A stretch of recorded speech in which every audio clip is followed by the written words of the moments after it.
We have got some new cool VR games coming up, and while I am not a big fan of making these list videos for boring editing purposes, it is good to keep track of what's coming up. So let's get things going. First off, we have Crossfire Sierra Squad for both PSVR2 and PCVR. Super happy with that. A military arcade shooter in VR for single and co-op multiplayer with up to 3 buddies.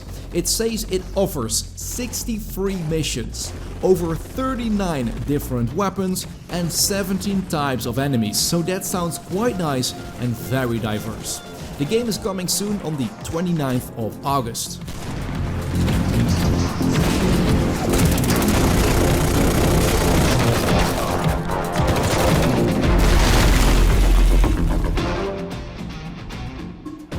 Let's stick with shooters. On August 24, we get Firewall Ultra. This VR game is a multiplayer tactical shooter espionage game, as they say it, within the Firewall franchise, developed by First Contact Entertainment.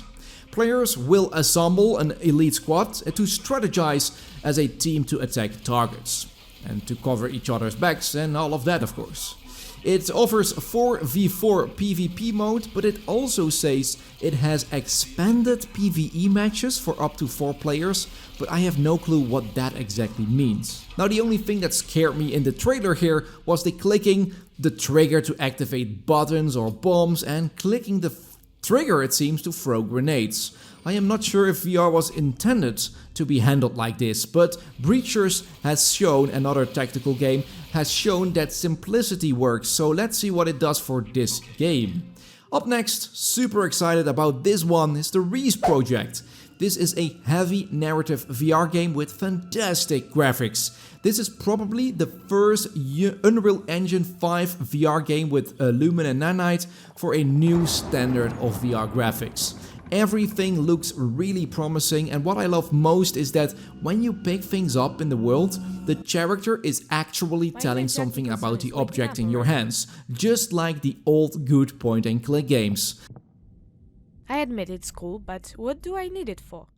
I can't wait for the full release on this one. Actually, you can already play the prologue of the game right now on Steam, supporting the developers, and the full game will be released somewhat, I guess next year.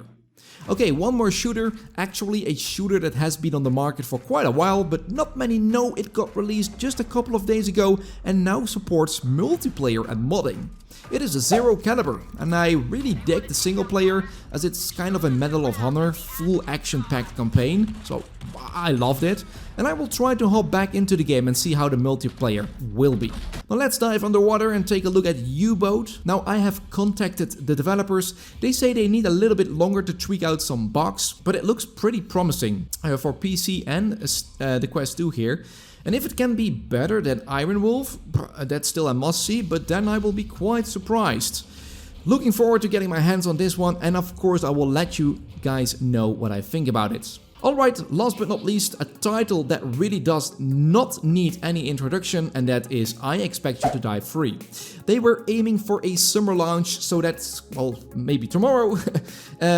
We can expect this game anytime soon. In this game, you play as a spy and you have to solve little puzzles. It is in a very super interactive world.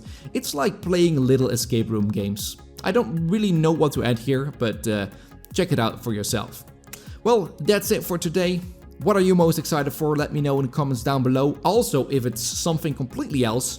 And don't forget to subscribe if you want to keep up to date with the latest PCVR and PSVR2 updates. And as always, well, I hope to see you in the next video. Ciao, ciao.